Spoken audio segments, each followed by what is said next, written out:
இயேசு என்றும் ஜீவிக்கிறாரே. அவர் தேவனாயினும் என்னோடு பேசுகிறாரே. நான் ஆராதிக்கும் இயேசு என்றும் ஜீவிக்கிறாரே.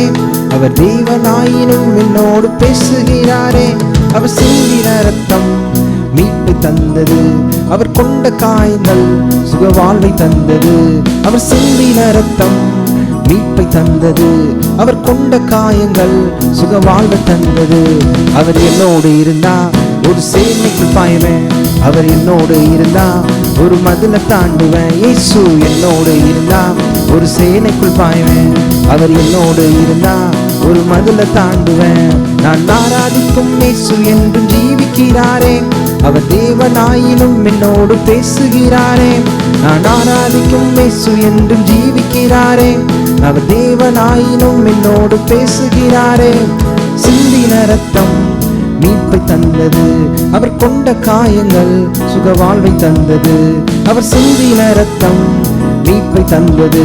அவர் கொண்ட காயங்கள் சுகவாழ்வை தந்தது. அவர் என்னோடு இருந்தா ஒரு சேனைக்குள் பாய்வேன். அவர் என்னோடு இருந்தா ஒரு மதில தாண்டுவேன். இயேசு என்னோடு இருந்தா ஒரு சேனைக்குள் பாய்வேன். அவர் என்னோடு இருந்தா ஒரு மதில தாண்டுவேன்.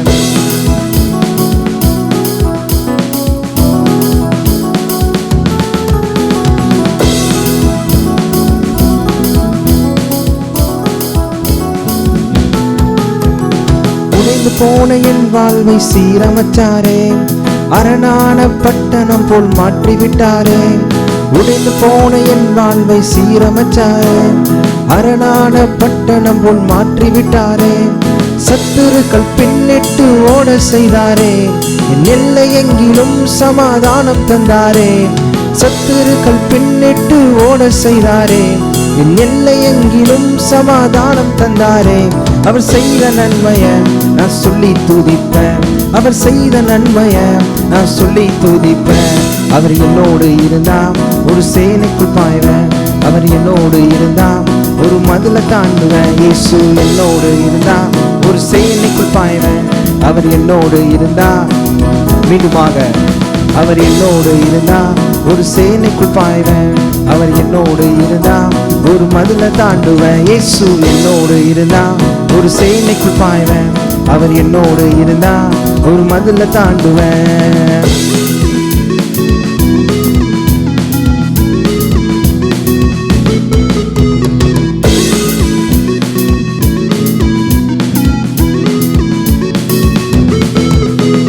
ரட்சிப்பின் வஸ்திரத்தை உடுத்து விட்டாரே.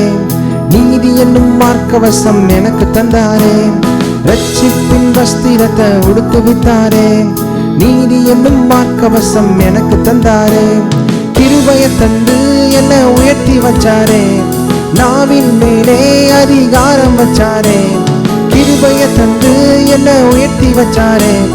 நாவின் மேலே அதிகாரம் வச்சாரே.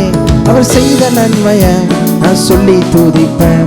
அவர் செய்த நன்மைய நான் சொல்லி துதிப்பேன். அவர் என்னோடு இருந்தா ஒரு சேனைக்குள் பாய்வேன். அவர் என்னோடு இருந்தா ஒரு மதில தாண்டுவேன். இயேசு என்னோடு இருந்தா ஒரு சேனைக்குள் பாய்வேன். அவர் என்னோடு இருந்தா மீண்டுமாக அவர் என்னோடு இருந்தா ஒரு சேனைக்குள் பாய்வேன். அவர் என்னோடு இருந்தா ஒரு மதில தாண்டுவேன். இயேசு என்னோடு இருந்தா ஒரு சேனைக்குள் பாய்வேன். அவர் என்னோடு இருந்தா ஒரு மதில தாண்டுவேன்.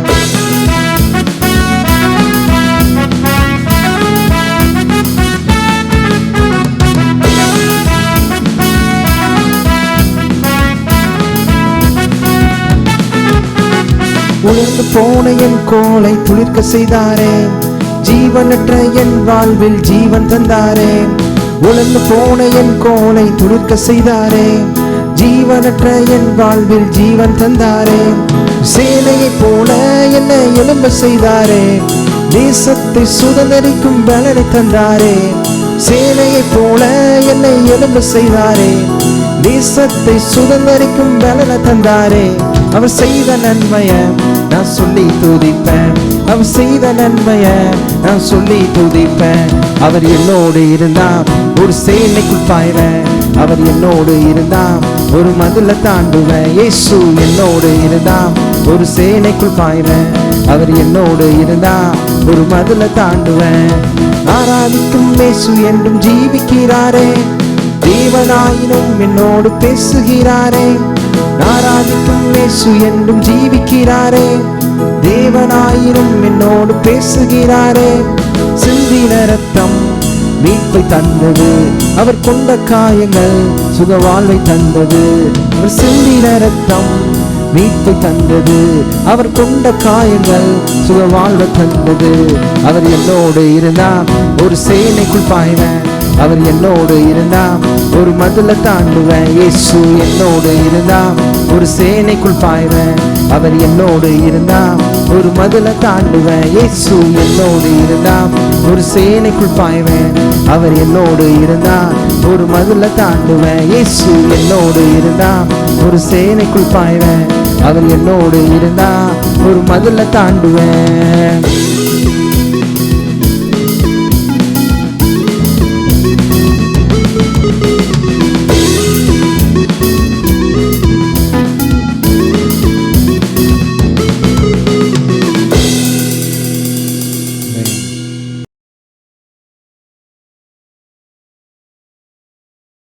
எபிரேயர் 2ஆம் அதிகாரத்தில் 14-15 வசனங்களை நான் வாசிக்கிறேன். எபிரேயர் 2:14-15 வசனங்களை நான் வாசிக்கிறேன்.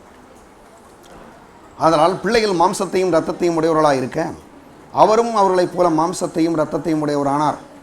மரணத்துக்கு அதிகாரியாகிய பிசாசானவனை தமது மரணத்தினாலே அழிக்கும்படிக்கும் ஜீவ காலமெல்லாம் மரண பயத்தினாலே அடிமைத்தனத்துக்குள்ளானவர்கள் யாவரையும் விடுதலை பண்ணும்படிக்கும் அப்படி ஆனார்.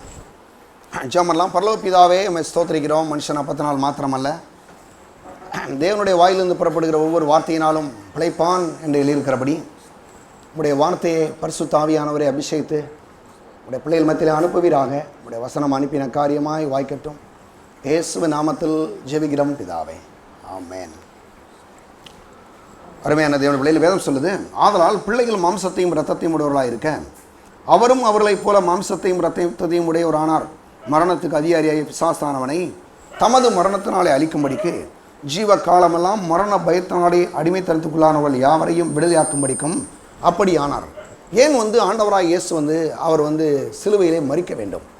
மரிக்கிறது ஏன் அவ்வளவு முக்கியமான விஷயம் அப்படின்றத நம்ம கண்டிப்பாக பார்க்கணும். ஏன்னா பாருங்கள், இன்றைக்கி சிலர்லாம் கேட்குறாங்க, ஏங்க அவங்க இயேசுனார் சிலுவையில் போய் இப்படி அடிக்கப்படுறாரு? அடிக்கப்படுறது மட்டும் இல்லாமல் அவரவே அவரால் காப்பாற்றிக்கிறோம்ல, அப்புறம் எப்படி உங்களெல்லாம் காப்பாற்றுவார் அப்படின்னு நம்மளையும் கேட்குறாங்க, அவங்களே சொல்லிக்கிறாங்க. ஆனால் எதுக்காக அவர் சிலுவையில் மரித்தார் என்பதற்கு இந்த வசனம் சொல்லுது, ஆதலால் பிள்ளைகள் மாம்சத்தையும் இரத்தத்தையும் உடையவர்களாக இருக்க அவரும் அவர்களைப் போல மாம்சத்தையும் இரத்தத்தை உடையவரானார். மரணத்துக்கு அதிகாரியாகிய பிசாசானவனை தமது மரணத்தினாலே அழிக்கும்படிக்கு. அதாவது எப்படி சொல்கிறாருன்னா, மரணத்துக்கு அதிகாரியாகிய பிசாசானவனை தமது மரணத்தினாலே அழிக்கும்படிக்கு. அதாவது எப்படின்னா, ஒரு முள்ளை முள்ளால் தான் எடுக்க முடியும். முள்ளை போய் நீங்கள் கடப்பாறை வச்சு எடுக்க முடியாது இல்லையா? இப்போ என்ன செய்கிறாரு, முள்ளால் எடுக்கிற மாதிரி மரணத்துக்கு அதிபதியாகிய பிசாசானவனை தமது மரணத்தினாலே என்ன செய்கிறாராம்? அழிக்கிறார். பாருங்கள், பிள்ளைகள் மாம்சத்தையும் இரத்தத்தையும் உடலாக இருக்கிற அவரும் அவர்களைப் போல என்ன பண்ணாராம்? மாறினாராம். நம்மெல்லாம் பாருங்கள் மாம்சத்தையும் இரத்தத்தையும் உடலாக இருக்கிற மாதிரி அவரும் என்ன பண்ணாராம்? அவர் இரத்தத்தையும் மாம்சத்தையும் உடையவராக, மாம்சத்தையும் இரத்தத்தை உடையவராய் இந்த உலகத்தில் அது மட்டும் இல்லாமல் அவரும் அவர்களைப் போல மாம்சத்தையும் இரத்தத்தையும் உடையவரானார். மரணத்துக்கு அதிகாரியாகிய பிசாசானவனை தமது மரணத்தினாலே அழித்தார். தமது மரணத்தினாலே அழித்தார். என்ன சொல்கிறாரு? அவருடைய மரணத்தை வச்சு என்ன பண்ணாராம்? மரணத்துக்கு அதிபதியாகிய பிசாசானவனை தமது மரணத்தினாலே அழித்தார். நல்லா கவனிச்சிங்கன்னா, அப்போ இயேசு ஏன் சிலுவைக்கு போய் அடிக்கப்பட்டு ரத்தத்தை சிந்தி மரித்தார் அப்படின்னா, அவருடைய மரணம் தான் மரணத்துக்கு அதிபதியாகிய பிசாசானுடைய அந்த மரண சக்திகளுக்கு பதிலாக இருக்குது. பாருங்கள், அவர் போய் என்ன பண்ணார்? சிலுவையிலே மரித்தார். அப்படி மரித்தவர் என்ன பண்ணாராம்? ஜீவ காலம் எல்லாம் மரண பயத்தினாலே அடிமைத்தனத்துக்குள்ளானவர்கள் யாவரையும் விடுதலை பண்ணும்படி அப்படியானார். ஜீவ காலம் எல்லாம் என்னென்னா, ரொம்ப பேருக்கு மரண பயம். அன்றைக்கி உலகத்தில் எங்கே பார்த்தாலும் மரண பயம். ஒரு ஊழியக்காரர் சொல்கிறாரு, டான் காஸ்ட்னு ஒரு ஊழியக்காரர், ஒரு வெள்ளைக்காரர் பாருங்கள், அவர் எழுதுகிறாரு, பயத்தை பற்றி எழுதுகிறாரு, நிறையா எழுதுகிறாரு. நான் கூட யோசித்தேன், பாருங்கள் இவ்வளோ பயம் இருக்கான்னு எனக்கு அன்றைக்கி தான் தெரியும். அவ்வளவு ஒரு பெரிய லிஸ்ட்டு கொடுத்துருக்காரு. மக்கள் இவ்வளவு இதுக்கு பயப்படுறாங்கன்னு. ஆனால் எல்லாத்துக்கும் எது தாயாக இருக்குது அப்படின்னா, மரணம் தான் தாயின்னு சொல்கிறாரு. மரணத்தை குறித்த அந்த பயம்தான் எல்லாத்துக்குமே ஒரு தாயாக இருக்குது. ஏன்னா அந்த மாதிரி இன்றைக்கி வந்து மரண பயம் வந்து மக்களை ஆட்டி படைக்குது. நீங்கள் உலகத்தில் எந்த பகுதிக்கு போனாலும் மக்களுக்கு எந்த மனுஷன் எடுத்துக்கிட்டாலும் மரண பயம் அப்படின்ற அந்த பயம் ஒரு சின்ன சிம்டம்ஸு. அது பார்த்தீங்கன்னா மக்கள்லாம் பார்த்தீங்கன்னா லேசாக நெஞ்சில் ஒரு லேசாக ஒரு குத்தல் ஒரு வலி வந்துச்சுனாவே ஒருவேளை ஹார்ட் அட்டாக் வந்துருமோ அப்படின்லாம் சில பயம் கிடையாதுங்க. நல்ல கவனிங்க. இந்த மாதிரி பிசாசு பண்ணுற ஒரு வேலை என்னென்னா பயத்தை குறித்து ஒரு விஷயத்தை குறித்து பயப்படுத்துகிறான். பயம் ஒரு மாதிரி பயத்தை உண்டாக்குறான். பயத்தை உண்டாக்கி அதை நல்லா இன்னும் கொஞ்சம் சிந்திக்க வச்சு இன்க்ரீஸ் பண்ணி அதிலே சிலருக்கு என்ன ஆயிடுச்சு அந்த பயம். ஆண்டவர் சொல்றாரு, மரணத்தின் அதிபதியாகிய பிசாசு இருக்கிறானே அவனை என்ன பண்ணுறான் ஆண்டவர், தமது மரணத்தை பாருங்க, அந்த மரண பயம் இருக்கு இல்லையா, அந்த மரண பயத்தை நம்முடைய வாழ்க்கையை விட்டு வந்து போக்குறாராம். எப்படி போக்குறாருன்னா, நம்ம சொல்லணும், ஆண்டவராக இயேசு எனக்காக சிலுவையில் அடிக்கப்பட்டார், ரத்தத்தை சிந்தினார். பிசாசே, மரண பயத்தை உண்டாக்குற பிசாசே, உனக்கு என் மேலே எந்த ஒரு அதிகாரம் இல்லை. ஏன்னா மரணத்தை ஆண்டவராக இயேசு சிலுவையிலே ஜெயித்தார். அவர் ஜெயித்தார் பாருங்க. அப்போ இன்னைக்கு மரணத்தை குறித்த அந்த பயம் வருதுனாவே கண்டிப்பாக என்ன செய்யணும், பிசாசு தான் இதுக்கு காரணம். அதை ஒருபோதும் நான் ஏற்றுக்கிற மாட்டேன். பாருங்கள், ஒருவேளை சரீர பிரகாரமாக இருக்கலாம், நீங்கள் வந்து சரீரத்தில் ஏதாவது சின்ன பிரச்சனையாக இருக்கலாம், இல்லை போக்குவரத்தில் ஏதாவது அப்படி இப்படின்னு சொன்ன குழப்பம் பயம் அப்படிலாம் உண்டாகும் பாருங்கள். சிலருக்கெல்லாம் பாருங்கள் ரொம்ப நாளைக்கு வாழ்வோமா இல்லையானே சிலருக்கு பயம். ஒரு முறை ஒரு கல்லூரி பேராசிரியர் வந்து ஒரு கிளாஸில் எந்திரிக்க சொன்னாராம், யாருக்கெல்லாம் தற்கொலை செய்வேன்றது என்ன இருக்குது அப்படின்னு கேட்டாராம் ஒரு பேராசிரியர். அதை சொன்னாங்களாம், இவர் நினச்சாராம் வாலிப பிள்ளைகள் தானே, கல்லூரி மாணவர்கள் தானே, அவங்களுக்குலாம் நம்ம என்ன இருக்கான்னு நினச்சிட்டு இருந்தாராம். அங்கே இருக்கக்கூடிய 50 பேர் கிளாஸ் இருக்க 50 பேர் கை தூக்குனானா, ஆமாம் ஒரு நாள் நான் சாக நினச்சேன் அப்படின்றானா. காரணம் எதுக்கு அப்படின்னா, மரணத்தை குறித்த பயத்தை சாத்தான் அந்த உலகம் முழுவதும் பரப்பிக்கிட்டு இருக்கிறான். ஆனால் வேதம் சொல்லுது, மரண பயத்தை என்ன பண்ணியிருக்காராம் ஆண்டவராக இயேசு. மரணத்தை மட்டும் கிடையாது பாருங்க, மரண பயம் ஜீவகாலமெல்லாம் மரண பயத்தினாலே அடிமைத்தனத்துக்குள்ளான யாவரையும் ஒரு விடுதலையாக்கினார். அதிலே ரொம்ப பேருக்கு ஒரு பெரிய பயம், அடிமைத்தனம் மாதிரி, ஒரு பெரிய அடிமைத்தனம் மாதிரி சாத்தான் வந்து மக்களை எந்திரிச்சாலும் பயம், படுத்தாலும் பயம், போனாலும் பயம், எங்கே நின்னாலும் பயம். சிலருக்கெல்லாம் பயமாக இருக்குது. சில ஆளுக்கு கல்யாணம் முடிக்கிறதுக்கு பயமாக இருக்குது. அன்றைக்கி ஒரு பையன்ட்ட கேட்டா சொல்கிறான், கல்யாணத்துக்கு பாருங்கள் எல்லாம் பண்ணியாச்சு. அது சொல்கிறான், கல்யாணம் முடித்தா பயமாக இருக்குது. எதுக்கு பயம்னு தெரில, அவனுக்கு ப்ராப்ளம் என்னன்னு தெரில. அருமையானவங்களே, ரொம்ப வித்தியாசமாக பேசுகிறேன்ல. ஆமாம், அநேகருக்கு வந்து இப்படிப்பட்ட பயம். நான் சொல்கிறேன், எதை குறித்தும் பயப்பட வேண்டிய அவசியம் இல்லை. ஏன் பயப்பட வேண்டிய அவசியம் இல்லை? சிலருக்கு படிப்பை குறித்து பயம், சிலருக்கு எதிர்காலத்தை குறித்து பயம், சிலருக்கு அப்பா அம்மாவை குறித்தே பயம், அப்பா அம்மா ஒரு நல்லா செய்வாங்களோ இல்லையோ அப்படின்ற மாதிரி ஒரு பயம். சிலருக்கு ஆண்டவரை குறித்தே பயம், ஒரு ஆண்டவர் கைவிட்டார் என்ன பண்ணுறதுன்னு மாதிரி பயம். இப்படி அநேகருக்கு பலவிதமான பயங்களை பிசாசு வந்து இந்த உலகத்தில் பரப்பி கொண்டிருக்கிறான். இப்படிப்பட்ட அந்த பயத்தை பாருங்கள், ஜீவகாலெல்லாம் மரண பயத்தினால் அடிமைத்துள்ளத்துக்குள்ளானவர்கள் யாவரையும் விடுதலையாக்கும்படி அப்படி ஆனார். அவருடைய மரணம் வந்து சிலுவையில் அடிக்கப்பட்ட அந்த மரணம் இருக்கு இல்லையா, அந்த மரணம் வந்து இந்த மரணத்தை மட்டும் இல்லாமல் மரண பயத்தில் யாரெல்லாம் இருக்கிறாங்களோ அவங்களையும் கர்த்தர் என்ன பண்ணியிருக்காராம், விடுதலையாக்கி இருக்கிறார். ஏன்னா மரணத்தை ஜெயித்த முதல் நபர் யார் அப்படின்னா ஆண்டவராக இயேசு கிறிஸ்து. சொல்கிறார், ஒரு பிரசங்கியார் சொல்கிறாரு, கலிபோர்னியா மாகாணத்தில் அமெரிக்க தேசத்தில் பாருங்கள், ஆல்காஸ் அப்படின்னு சொல்லி ஒரு ஆல்காஸ்ட்ரான்ற ஒரு பெரிய ஒரு சிறைச்சாலை இருக்கான். அந்த சிறைச்சாலையில் என்னென்னா, அது கடலுக்கு நடுவில் இருக்கான் பாருங்கள். பெரிய பயங்கரமான குற்றவாளிகள், கொலை குற்றம் செய்யக்கூடிய அந்த குற்றவாளிகளை கொண்டு போய் அங்கே போட்டுருவாங்களாம். போட்டால் பாருங்கள் யாராலும் தப்பிக்க முடியாது, அந்த மாதிரி ஒரு இடம் அது. ஆனால் ஒருத்தன் பாருங்கள் என்ன பண்ணானா, அந்த ஆல்கஸ்ட்ரான்ற அந்த அந்த அந்த சிறைச்சாலையிலேருந்து ரொம்ப பிளான் பண்ணி 17 பேர் ஒரே நாள் தப்பிச்சிட்டானா. 17 பேர் பாருங்க, ஒருத்தன் தப்பிச்சது மட்டும் இல்லை, ஒருத்தன் பாருங்கள் கிளம்பி 17 பேர் வெளியே வந்தான் பாருங்கள். அதுக்கு பிறகு இன்னைக்கு வரைக்கும் அவர் சொல்கிறாங்க, அந்த ஆல்கஸ்ட்ரான்ற அந்த அந்த சிறைச்சாலை மூடப்பட்டுருச்சான். ஏன்னா மோசமான குற்றவாளிகளை தான் அங்கே போய் அடப்பாவே தப்பிச்சு வரக்கூடாதுன்னு நினச்சான். ஆனால் இப்போ என்ன பண்ணான், இவன் தப்பிச்சவங்களாம் 17 பேரை வர கூப்பிட்டு போயிட்டான். அப்படின்னா என்னென்னா எதுக்கு அப்படின்னா, நான் பாருங்கள், அது வந்து ஒரு குற்றவாளி சம்மந்தமான விஷயம் சொல்கிறேன். ஆண்டவராக இயேசு கூட நம்மளை சாத்தா ஒரு நாள் இந்த மாதிரி ஒரு சிறைச்சாலையில் போட்டு வச்சுருந்தான். என்ன சிறைச்சாலை? மரண பயம், மரணத்தை குறித்த ஒரு பயம், வியாதி குறித்த பயம், தருத்தரத்தை குறித்த பயம், சில வாலிபர்களுக்கு எதிர்காலத்தை குறித்த பயம், என்ன நடக்குமோ அப்படின்னு சில பயம். இப்படிப்பட்ட பயங்களை ஆண்டவராக இயேசு சிலுவையிலே அவர் டீல் பண்ணார். அவர் வந்து என்ன பண்ணாருங்க, எதிர்கொண்டார். எதிர்கொண்டு அங்கே அவையிலிருந்து பெரிய வெற்றியை பெற்றார். அதனால தான் மரண பயத்துக்குள்ளானவர்கள் யாவரையும் விடுதலையாக்கும்படி அப்படி நமக்காக மரணம் ஆனார் என்று வேதம் சொல்லுகிறது. அது மட்டும் இல்லாமல் அப்போஸ்தலர் 3ஆம் அதிகாரம் 15ஆம் வசனம் எல்லாரும் எடுத்துக்கோங்க. அப்போஸ்தலர் 3ஆம் அதிகாரம் 15வது வசனம். ஜீவாதிபதியை கொலை செய்தீர்கள், அவரை தேவன் மரித்தோரிலிருந்து எழுப்பினார், அதற்கு நாங்கள் சாட்சியாக இருக்கிறோம். பாருங்க, பிசாசு இருக்கிறானே அவன் வந்து மரணத்துக்கு அதிபதி. ஆனால் ஆண்டவராய் இயேசு யார் தெரியுமா? அவர் ஜீவனுக்கு அதிபதி, ஜீவாதிபதி. ஜீவாதிபதியை கொலை செய்தீர்கள், அவரை தேவன் மரித்தோரிலிருந்து எழுப்பினார், அதற்கு நாங்கள் சாட்சியாக இருக்கிறோம். பாருங்க, ஆண்டவராய் இயேசு யாருன்னா ஜீவாதிபதி. அப்ப ஜீவன் வந்து பாருங்க வந்து மரணம் வந்து ஒருபோதும் ஜீவனை ஜெயிக்கவே முடியாது. ஒருபோதும் என்ன பண்ண முடியாது? அங்கே ஜெயிக்க முடியாது. இருட்டு இருக்குன்னு வச்சுங்க. இருட்டு வந்து பாருங்க வெளிச்சத்தை ஜெயிக்க முடியும்னா முடியாது, வாய்ப்பே இல்லை. ஏன்னா நீங்கள் எந்த நேரத்தில் லைட் போட்டீங்கன்னாலும் உடனே சுவிட்ச் ஆன் பண்ணீங்கன்னா என்ன ஆயிரும்? அழகாக அந்த இடம் எவ்வளோ பெரிய இருட்டாக இருந்தாலும் உடனே பிரகாசமாயிரும், நல்ல வெளிச்சமாயிரும். அதுபோல தான் மரணம் ஒருபோதும் ஜீவனை ஜெயிக்க முடியாது. பிசாசு ஒரு நாளும் ஆண்டவராய் இயேசுவை மேற்கொள்ள முடியாது. அதே போல தான் அருமையானவர்களே, இந்த பிசாசுடைய பயங்களும் வியாதியும் தரித்திரமும் இந்த உலகத்தில் இருக்க எந்த தீமையும் நிச்சயமாக உங்களையும் என்னையும் ஜெயிக்க முடியாது. ஏன்னா வேதம் சொல்லுது, இந்த உலகத்தில் இருப்பவனிலும் உங்களில் இருக்கிறவர் பெரியவர். அப்போ நமக்குலாம் அவர் இருக்கிறதுனால பிசாசால ஒன்றையும் நம்மளை பண்ண முடியாது என்பதை திட்டவட்டமாக நாம் விசுவாசிக்க வேண்டும். பாருங்க, அவர் ஜீவாதிபதி, பிசாசு வந்து மரணத்துக்கு அதிபதி, ஆண்டவராய் இயேசு பிசாசுக்கு அதிபதி. அது மட்டும் இல்லாமல் பாருங்க, பிசாசு வந்து அவன் மரணத்துக்கு அதிபதியாக இருக்கிறதுனால தான் மக்கள் மத்தியில் இன்னைக்கு நிறைய மரண பயத்தை உண்டாக்கிட்டே இருக்கிறான். எங்கே பார்த்தாலும் மரண பயம், சின்ன சின்ன காரியங்களில் கூட மரண பயம்தான்.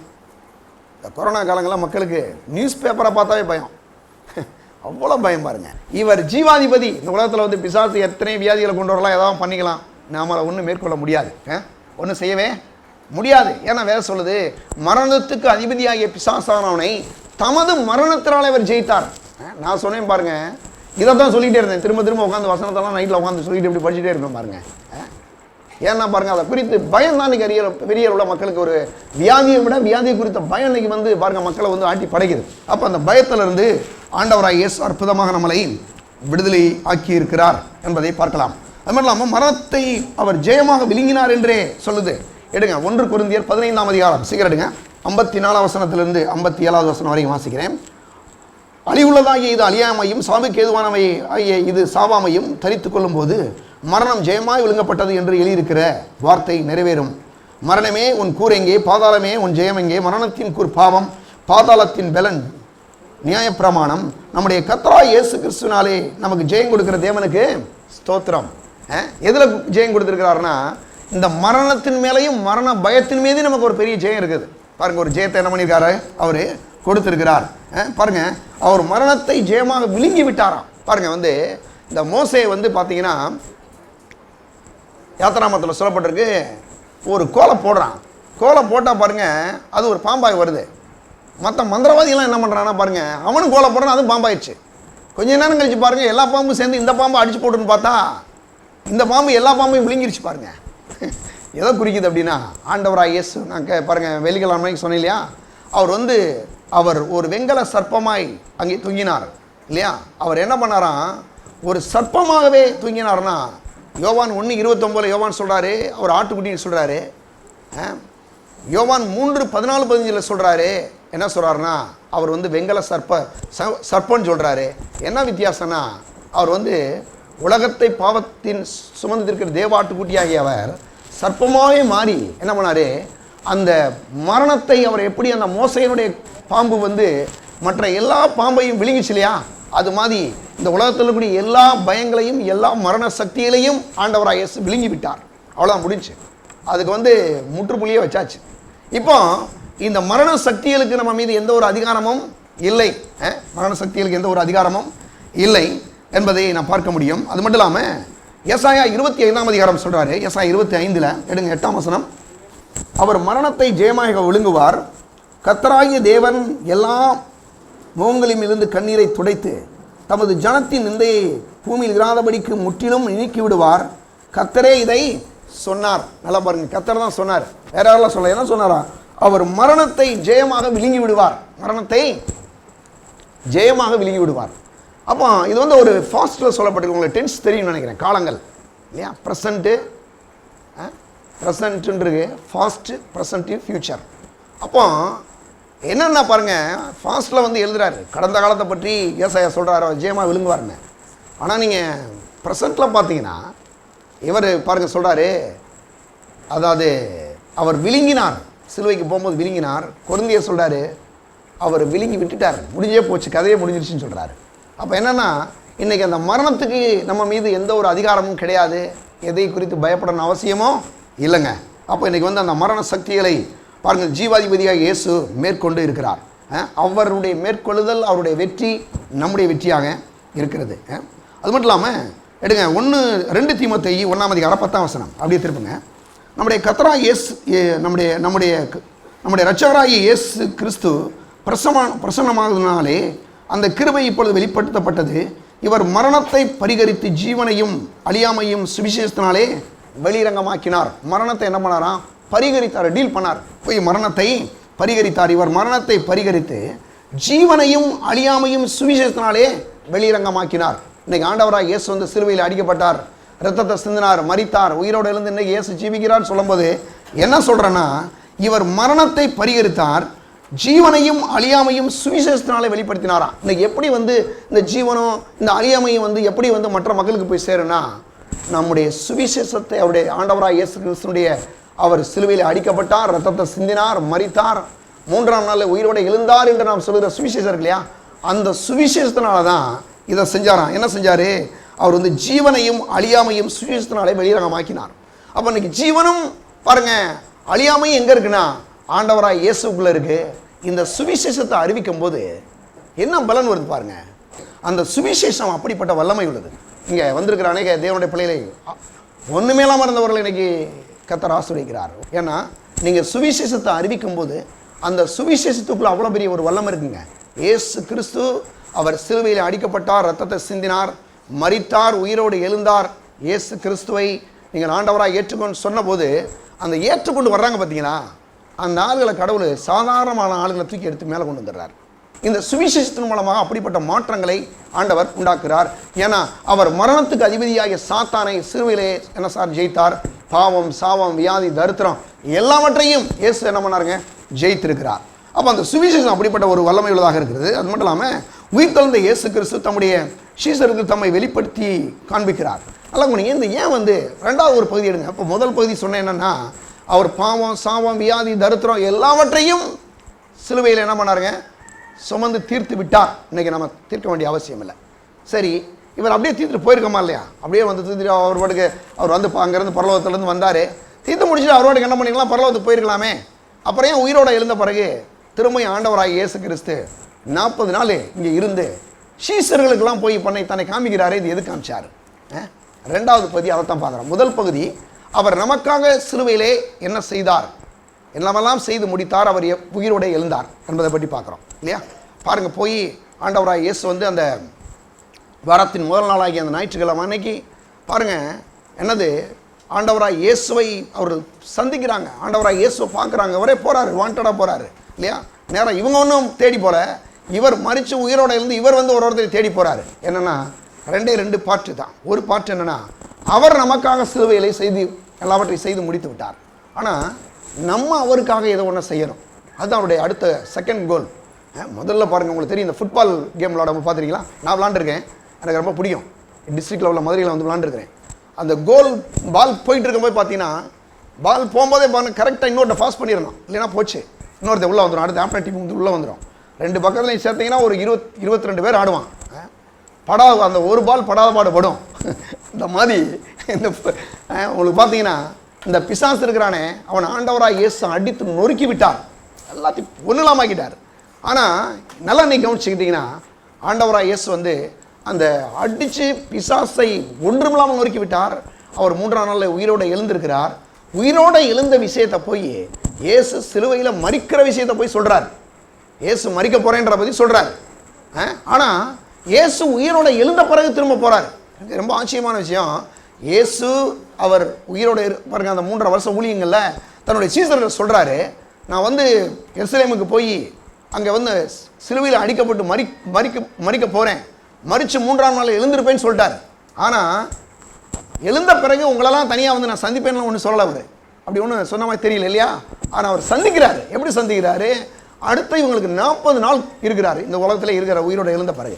சிலர் சொல்கிறாங்க பாருங்கள், அதெல்லாம் இயேசு வந்து உயிரோட எழுந்திருக்கல அப்படின்னு சொல்கிறாங்க.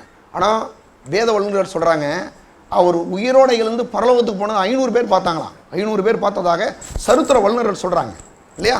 அப்போ ஏன் வந்து அவர் உயிரோட எழுந்தார்? அதை அவர் உயிரோட எழுந்ததை போய் மற்ற தன்னுடைய சீசர்களுக்கு ஏன் அவர் வெளிப்படுத்தினார் அப்படின்னா, அந்த 2வது பகுதி எடுங்க. அவர் எங்கெல்லாம் வெளிப்படுத்தினார் என்பதை பற்றி பார்ப்போம். முதலாவது அவர் மகதலேனா மரியாள்கிட்ட போய் தன்னை வெளிப்படுத்துகிறார். எடுங்க, யோவான் சுவிசேஷம் 20ஆம் அதிகாரம் 11ஆம் வசனத்திலிருந்தே நான் வாசிக்கிறேன். 20:11ஆம் வசனத்திலிருந்து, மரியாள் கல்லறையின் அருகே வெளியே நின்று அழுது கொண்டிருந்தாள்.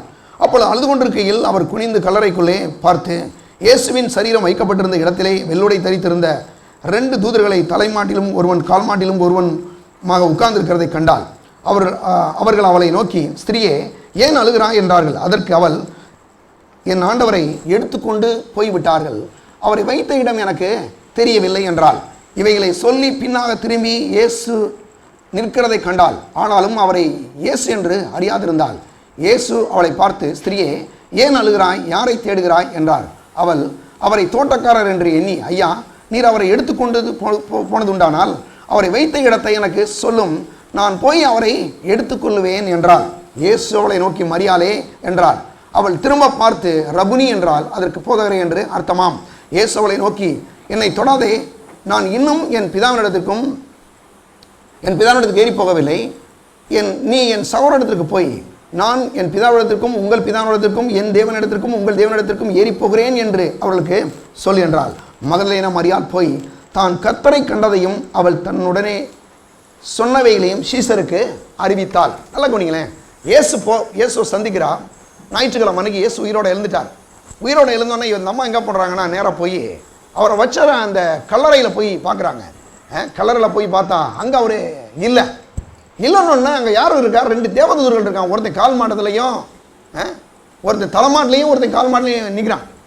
பாருங்க கொஞ்ச நேரம் கழிச்சு பார்த்தீங்கன்னா அவளை பார்த்து கேட்குறா, ஐயா, நீங்கள் வந்து அவரை எடுத்து கொண்டு போனீங்கன்னா கொடுத்துருங்க, நான் எடுத்துகிட்டு போகிறேன் அப்படின்ற மாதிரி பேசுகிறா.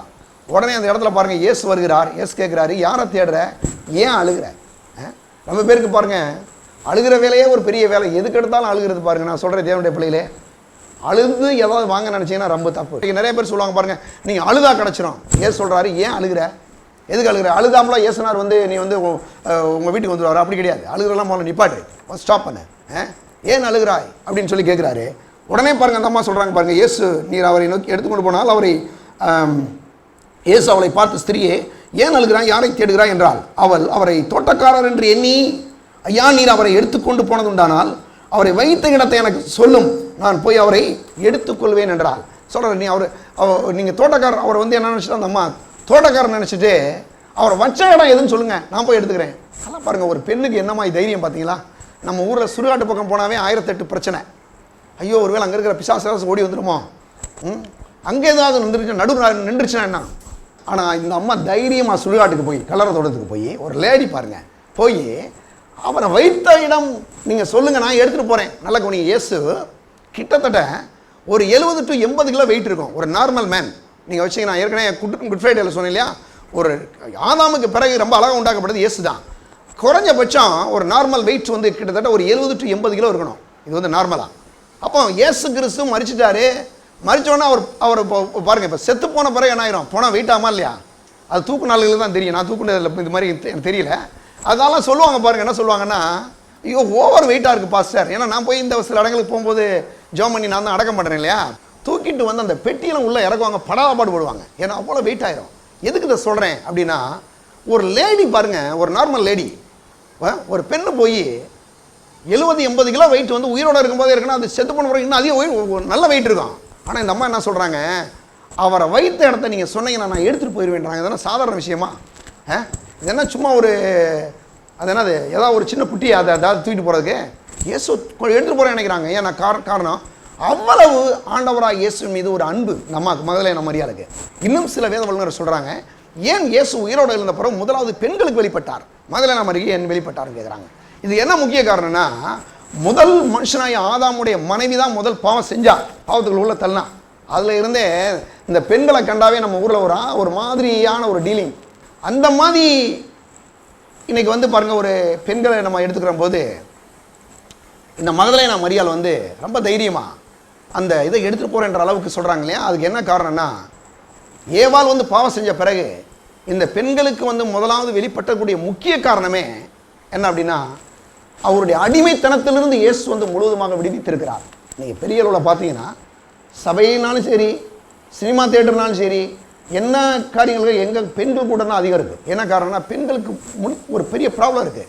ஏன்னா யோவான் பாருங்கள், ஆதியாகமம் 3:15 ஸ்திரீயின் வித்து சர்ப்பத்தின் தலையை நசுக்குவார் அப்படின்னு சொன்ன உடனேயே பிசாசு வந்து பெண்களை மேலே ஒரு தனிப்பட்ட ஒரு கான்சென்ட்ரேட் பண்ண ஆரம்பித்தான், ஒரு நோக்கத்தை பண்ண. அதனால தான் பெண்களுக்கு ஏகப்பட்ட ப்ராப்ளம் பாருங்கள். நீங்கள் பயங்கரமான பிரச்சனை, ஆண்களுக்கு இல்லாத அநேக பிரச்சனை வந்து பெண்களுக்கு இன்றைக்கி இருக்குது இல்லையா. பெரிய அளவில் பெரிய பாதிப்பு யாருன்னா பெண்களுக்கு தான் நிறைய பிரச்சனை. ஆனால் ஆண்டவராக இயேசு வரும்போது பார்த்தீங்கன்னா அவர் என்ன பண்ணார், இந்த பிசாசை ஜெயித்தது மட்டும் இல்லாமல் இந்த பெண்களுக்குன்னு ஒரு பெரிய நம்பிக்கை கொடுக்குறார் கடவுள். என்ன நம்பிக்கைனா, நீ ஏவாள மாதிரி ஒரு அடிமை வாழ்க்கைன்னு அவசியப்பட வேண்டிய அவசியம் இல்லை.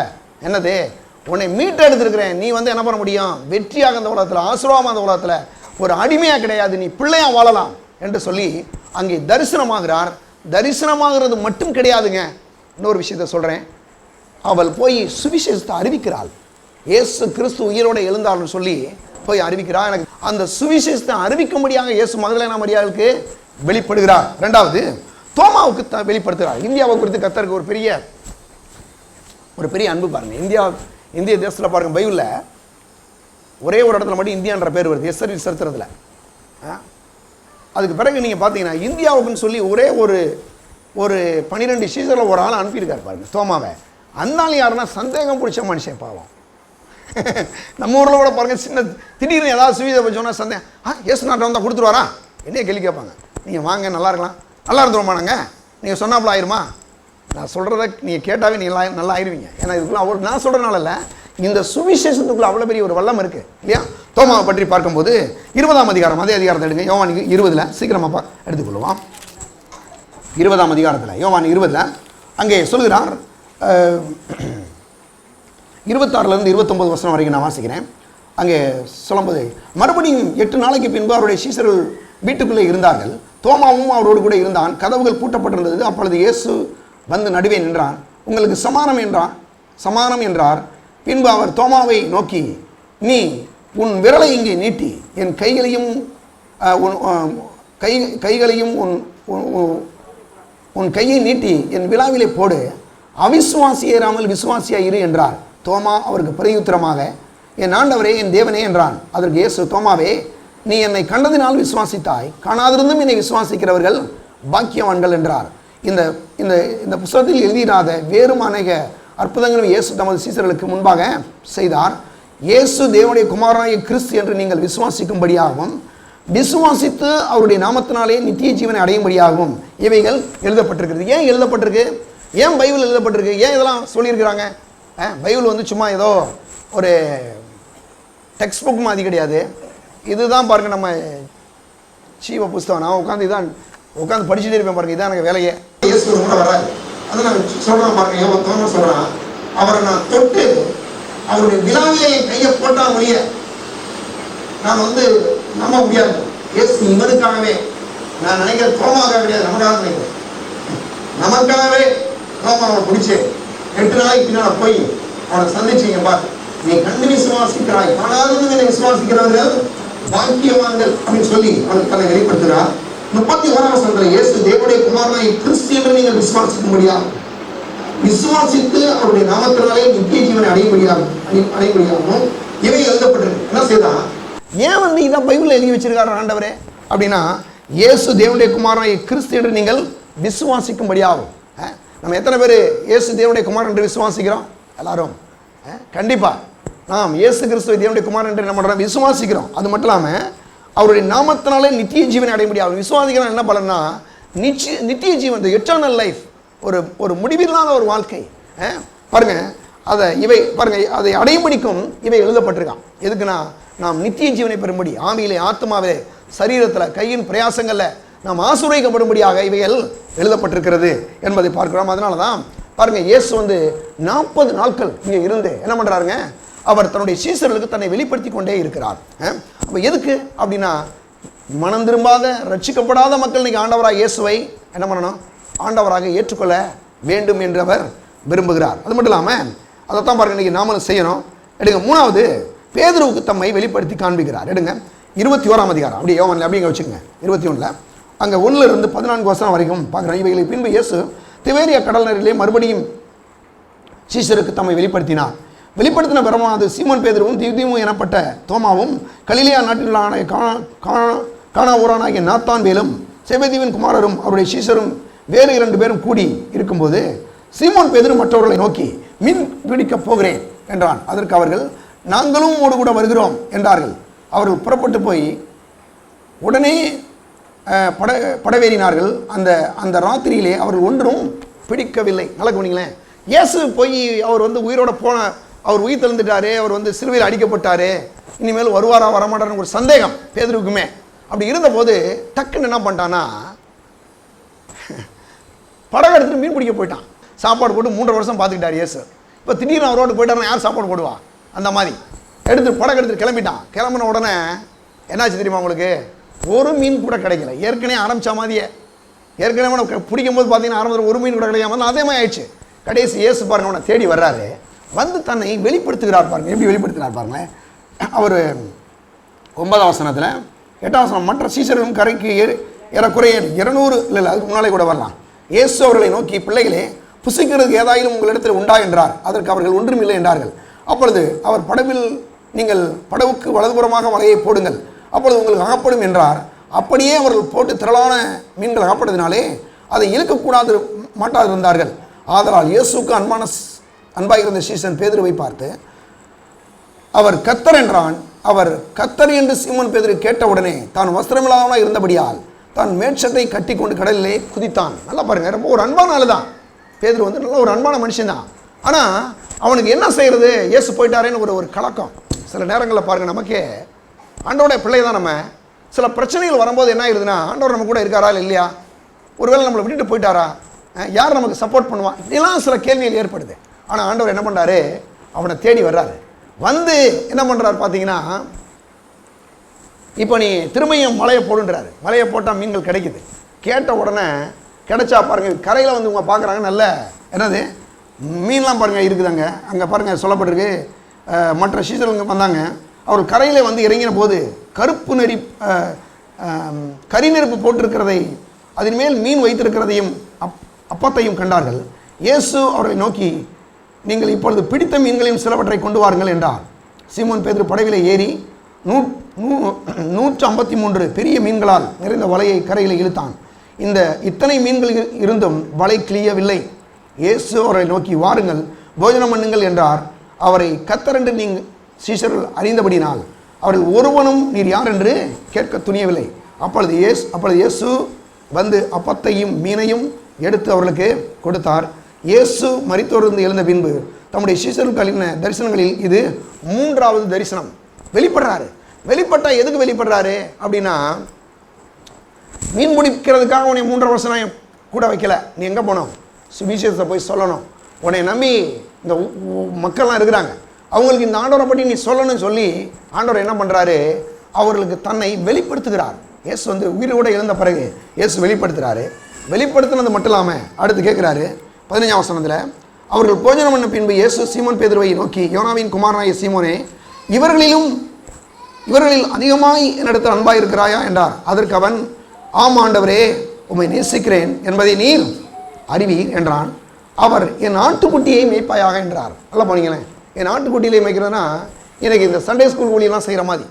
நான் பாருங்க சண்டே ஸ்கூலில் ரசிக்கப்பட்டேன். சின்ன பையனாக இருக்கும்போது சண்டே ஸ்கூல் போயிட்டே இருந்தேன். அப்புறம் கொஞ்ச நாள் கழிச்சு அப்புறம் சண்டே ஸ்கூல் டீச்சர் ஆகிட்டேன் நான். அப்புறம் கொஞ்ச நாள் கழிச்சு பாருங்கள், பெரிய ஆள்கள்லாம் பிரசவம் பண்ண ஆரம்பித்தேன்.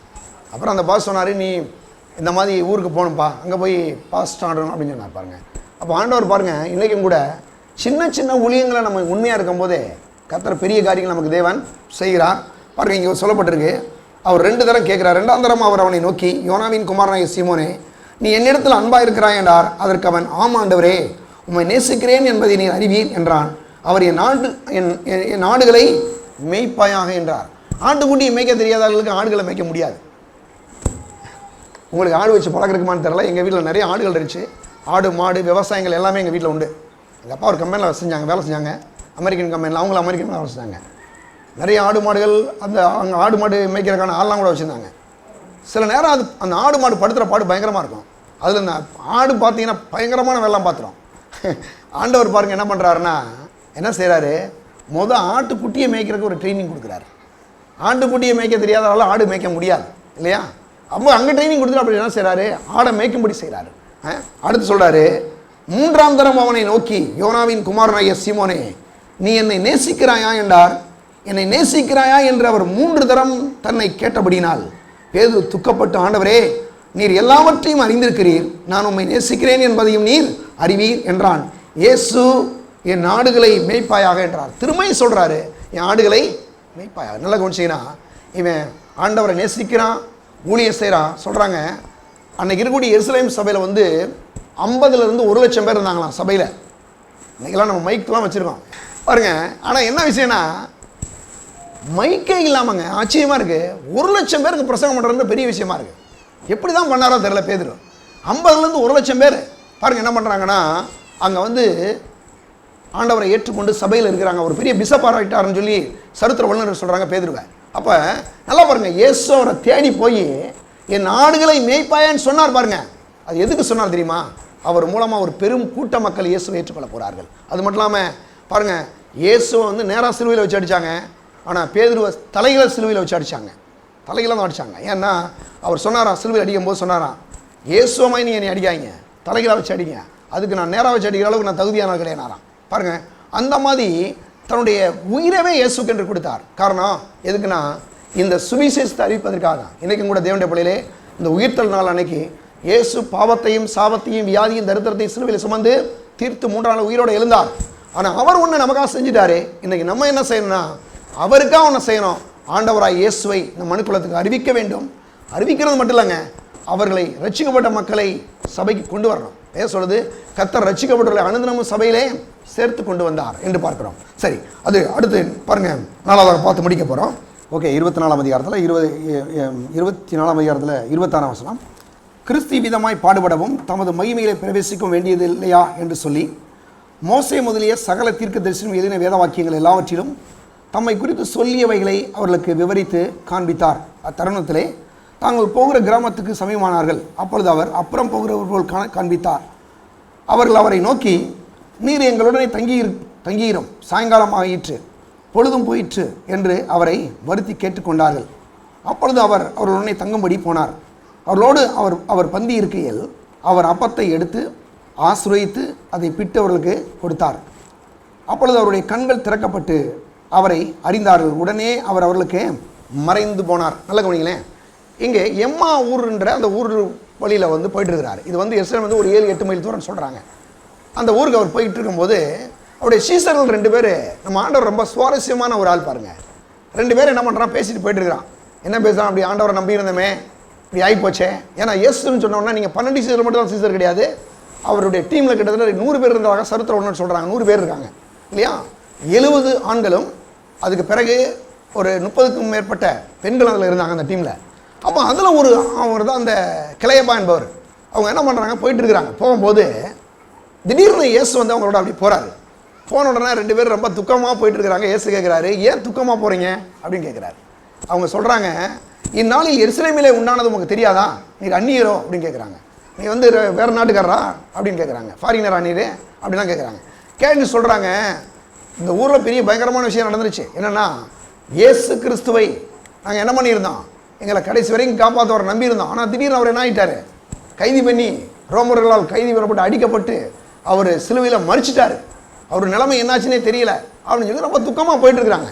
இவர் என்ன பண்ணுறாரு, பக்கத்திலே போகிறார். ஒரு 7-8 மைல் தூரம் நடக்கணும்னா, ஒரு சும்மா உங்களுக்கு ஒரு இதுக்கு சொல்கிறேன், பெரம்பலூரில் இருந்து குரும்பலூர் 8 கிலோமீட்டர், அம்மாபாளையம் கண்டிப்பாக 8 மைலாக இருக்கலாம் அப்படின்னு வச்சுங்க. ஒரு 12 கிலோமீட்டரு அப்படின்னு வச்சிங்கன்னா, இவ்வளோ தொலைக்கு போகிறதுக்கு எவ்வளோ ஒரு எவ்வளோ நேரம் ஆகும்? ஒரு 12 கிலோமீட்டர் நடந்து போகணுன்னா, எங்கே ஒரு ஸ்டாப் கூட நான் நடக்க மாட்டேன் பாஸ்ன்றீங்களா? கிடையாது. ஒரு 12 கிலோமீட்டர் நடக்கணும்னா எப்படி இருக்குன்னு பாருங்களேன். அதுக்குள்ளே இயேசு என்ன பண்ணுறாரு, தங்களை வெளிப்படுத்துகிறார். எப்படி வெளிப்படுத்துகிறார் அப்படின்னா பாருங்கள், அந்த வசனம் சொல்லுது, அவர் அவளோடு பந்தி இருக்கையில் அவர் அப்பத்தை எடுத்து என்னது ஆசீர்வதித்து அதை பிட்டவர்களுக்கு கொடுத்தார். நல்ல குணி, இதுதான் ஒரு முக்கியமான பாயிண்ட்டு. இயேசு வந்து எப்பயுமே ஒரு பிரசங்கமும் பண்ணுவார், சில நேரங்களில் டெமான்ஸ்ட்ரேட் பண்ணுவார், ஒரு டெமோ காமிப்பார். நீங்கள் கார் வாங்குற இடத்துக்கு போனீங்கன்னா என்ன பண்ணுவாங்க, காரை கையில் கொடுத்து நீங்கள் ஓட்டுங்கன்னு சொல்லுவாங்க, டெமோ கொடுப்பாங்க. டெமோக்குனே ஒரு கார் இருக்கும், நீங்கள் ஓட்டி பார்த்துட்டு இந்த கார் உங்களுக்கு பிடிச்சிச்சுன்னா வாங்கலாம், இல்லைன்னா விட்டுட்டு வந்துடலாம் இல்லையா, அந்த மாதிரி. அது மாதிரி இவர் என்ன பண்ணுறாரு, ஒரு டெமான்ஸ்ட்ரேட் பண்ணுறாரு. என்ன டெமான்ஸ்ட்ரேட் அப்படின்னா, இயேசு எப்போ சாப்பிட்டாலும் அவர் 3 காரியத்தை செய்வார். அப்பத்தை எடுப்பார், அதை என்ன பண்ணுவார், ஸ்தோத்திரம் பண்ணுவார், அதை பிட்டு அவர்களுக்கு கொடுப்பார். இந்த காரியங்கள் எப்போதுமே ரெகுலராக அவர்கிட்ட இருக்கும், நீ பார்த்தீங்கன்னா இருக்கும். அப்போ இது என்ன சொல்லுது, இவர் அப்பத்தை எடுக்கிறாரு, அதை ஸ்தோத்திரம் பண்ணுறாரு, பிட்டு கொடுக்குறாரு. இந்த 3 சம்பவமும் இவர் சாப்பிட்ட இவர் சாப்பாடு கொடுக்கும் போதெல்லாம் எல்லா நேரங்களும் இப்படி செய்வார். இதை ஏன் இவர் செஞ்சார்னா, சாப்பிடும் போதே அதை எடுத்து என்ன பண்ணுறாரு, எடுக்கும்போது அவர் சொல்கிறாரு, பிதாவாகிய தேவன் என்னை இந்த உலகத்தில் என்ன பண்ணார், அனுப்பினார், எடுத்தார். அது மட்டும் இல்லாமல் அவர் என்ன செய்கிறாரு, அவர் ஆசீர்வதிக்கிறார். இந்த உலகத்தில் என் மூலமாய் நிறைய அற்புதங்கள் நடக்க போகுது, 3 வருஷங்களில் பயங்கரமான மிராக்கிள்ஸ் நடக்குது. அது மட்டும் இல்லாமல் இப்போ ஆசீர்வாதம்லாம் நடந்துகிட்டே, அற்புதம்லாம் நடந்துகிட்டே இருக்கும்போது இப்போ என்ன பண்ணுறாரு, சிலுவையிலே என்னை பிக்க போகிறார். பிக்கிறதோடு மட்டும் இல்லாமல் அவர் பிட்டெடுக்கப்பட்ட பிறகு திரும்பியும் இந்த மனுக்குலத்துக்கு என்ன செய்கிறார், அந்த அப்பத்தை எடுத்து அவர் ஆசீர்வதித்து அதை பிட்டு எப்படி கொடுக்குறார் இல்லையா, அது மாதிரி என்னை சிலுவையோட விட்டுறல, சிலுவையில் அழிக்கப்பட்டு என்னை பிக்கப்பட்ட என்னை இந்த உலக மக்களுக்காக கொடுக்க போகிறார் அப்படின்ற அந்த விஷயத்தை அந்த அப்பத்தை எடுக்கும் போதே சொல்கிறார். என்னன்னா, இந்த அப்பத்தை எடுக்கிறாரு, அதை ஆசீர்வதிக்கிறாரு, அதை பிக்கிறாரு, அதை கொடுக்குறாரு. இதுதான் என் வாழ்க்கைன்னு சொல்லிட்டார், ஒரு அப்பத்தை வச்சு சொல்லிட்டார். இதை சொன்ன உடனே சீசருக்கு அப்படியே ஒரு மாதிரி ஸ்ட்ரைக் ஆகுது, ஆனால் அது யார் பண்ணது அப்படின்னு. இயேசு தானே இப்படி பண்ணுவார். உடனே பாருங்க சொல்கிறாங்க, உடனே அவங்க கண்டுபிடிச்சாங்க பாருங்க. உடனே கண்டுபிடிச்சோன்னே பாருங்க, அப்பொழுது அவருடைய கண்கள் திறக்கப்பட்டது. எப்போ, எந்த பிரசங்கமே பண்ணலைங்க, ஒரு பிரசங்கம் பண்ணல. என்ன செஞ்சார், அப்பத்தை எடுத்தார், ஆசீர்வதிச்சார், பிட்டார், கொடுத்தார். இந்த 4 காரியத்தில் இயேசு வந்துட்டார் கண்டுபிடிச்சாங்க. கண்டுபிடிச்சிட்டு அங்கே என்ன சொல்கிறான் பாருங்க, அப்பொழுது அவருடைய கண்கள் திறக்கப்பட்டது, அவரை அறிந்தார்கள், உடனே அவர் அவர்களுக்கு மறைந்து போனார். நல்லா கவனிச்சிங்களா, இயேசு உயிரோடு இருந்து சொன்னது மட்டும் இல்லாமல் இங்கே காமிக்கிறார், செய்முறை காமிச்சார். காமிச்ச உடனே அவனுக்கு புரிஞ்சுக்கிட்டான். என்ன புரிஞ்சானா, இயேசு வந்துட்டார். அப்பொழுது அவருடைய கண்கள் திறக்கப்பட்டான். அப்பொழுது அவர்கள் ஒருவரை நோக்கி வழியிலே அவர் நம்முடனே பேசிய வேத வாக்கியங்களை நமக்கு விளைக்காட்டின போதும் நம்முடைய இருதயம் கொழுந்து விட்டு என்னது எரியவில்லையா என்று சொல்லி அந்நேரமே எழுந்து எருசலேமுக்கு போய் 11 அங்கே கூடியிருந்தவர்களுக்கும் கண்டு கர்த்தர் மெய்யாவே உயிர்த்தெழுந்து சீமோனுக்கு தரிசனமானார் என்று அவர்களுக்கு சொல்லிட்டாங்க. நல்லா கவனிச்சிங்களா, மெய்யாக உயிரோட எழுந்துட்டார் இயேசு. ஏன்னா இவர் வரும்போது என்ன பேசினார் தெரியுமா உங்களுக்கு அப்படின்னா, மோசே முதலிய சகல தீர்க்கதரிசிகளும் அப்படின்னா ஆதியாமத்தில் இருந்து மல்லியா வரைக்கும் என்னெல்லாம் இயேசு பட்டியலுக்கு எல்லாத்தையும் சொல்லிட்டு வர்றார். இந்த டைமில் இன்றைக்கும் கூட பாருங்கள், நம்ம பேச வாய்ப்பு கிடச்சுன்னா ஆண்டவருடைய சத்தியத்தை மட்டும் பேச கற்றுக்கொள்ள வேண்டும் தேவனுடைய பிள்ளையிலே. அப்போ ஏன் அதெல்லாம் நடந்துச்சுன்னா, அவங்க உடனே போய் 12 சீசருக்குன்னு சொல்கிறாங்க, இயேசு உயிரோட எழுந்து விட்டார். அது மட்டுமல்ல, அப்படி இருந்ததுனால தான் இந்த சுவிசேஷத்தை போய் என்ன பண்ணுறாங்க, அறிவிக்கிறார்கள். யோவான் 21ஆம் அதிகாரத்தை அப்படி இருங்க. யோவான் 21ஆம் அதிகாரத்தில் 15லேருந்து 17 வசனம் வரைக்கும் பாருங்கள், வாசிக்கிறேன். அவர்கள் போஜனம் பண்ண பின்பு இயேசு தம் பேதுருவை நோக்கி, யோனாவின் குமாரனாய் சீமோனே, இது வாஸ்தவம் இல்லையா, என்ன சொல்கிறாரு, என் ஆடுகளை மேய்ப்பாயா, என் நாட்டுக்குட்டிகளை மேய்ப்பாயாக. அப்போ பார்த்தீங்கன்னா 2 விதங்களிலே நாம் செய்யணும். ஒன்று, இயேசுவுக்கு நாம் ஊழியம் செய்ய வேண்டும். ஒன்று, நம்ம இன்றைக்கி ஆண்டோடைய பிள்ளைகளாக இருக்கிறோம், இந்த உயிர்த்தெழுதல் அன்னைக்கு ஒன்று கவனிங்க. ஒன்று, இயேசுக்கு ஊழியம் செய்யலாம். என்னென்னா, ஆண்டவராக இயேசுடைய சமூகத்தில் ஜெபிக்கணும், அவரை ஆராதிக்கணும், அவரை பாடணும், ஸ்தோத்திரம் பண்ணணும், பைபிளை படிக்கணும், இது ஒரு ஊழியம். 2வது ஊழியம் என்னென்னா, வெளியில் போய் ஆண்டவராக இயேசு கிறிஸ்துவை அறிவிக்க வேண்டும். அதன் மூலமாய் திரளான மக்கள் ரட்சிக்கப்பட்டு சபைக்கு வரணும். இதுக்காக தான் இயேசு 40 நாட்கள் இந்த உலகத்தில் இருந்து அவர் உயிரோடு இருந்து அவர் உயிர்த்தெழுந்ததை தன்னுடைய சீசர்களுக்கு காண்பிக்கிறார். இன்றைக்கும் கூட தேவனுடைய பிள்ளையிலே நாம் ஏன் இந்த ஈஸ்வரை கொண்டாடுறோம் அப்படின்னா, ஆண்டவராக இயேசு அவர் உயிரோடு எழுந்திருக்கிறார். அந்த உயிர்த்தெழுந்த இயேசு இந்த உலக மக்களுக்கு எல்லாருக்கும் ரொம்ப ரொம்ப அவசியம். அவர்களுக்கு நாம் அறிவித்து அநேகரை ஆண்டவரை கொண்டு வரும்படி கர்த்தர் நமக்கு இந்த நாளை பாருங்கள் நினைவுறும்படி செய்திருக்கிறார். இன்னைக்கு கூட நம்ம ஈஸ்வரை சும்மா கொண்டாடலை, ஏன்னா ஆண்டவரை ஒன்று ஆராதிக்கிறோம், ரெண்டாவது ஆண்டவருக்காக என்ன பண்ணுறோம், சுவிசேஷத்தை போய் என்ன செய்கிறோம், அறிவிக்கிறோம்.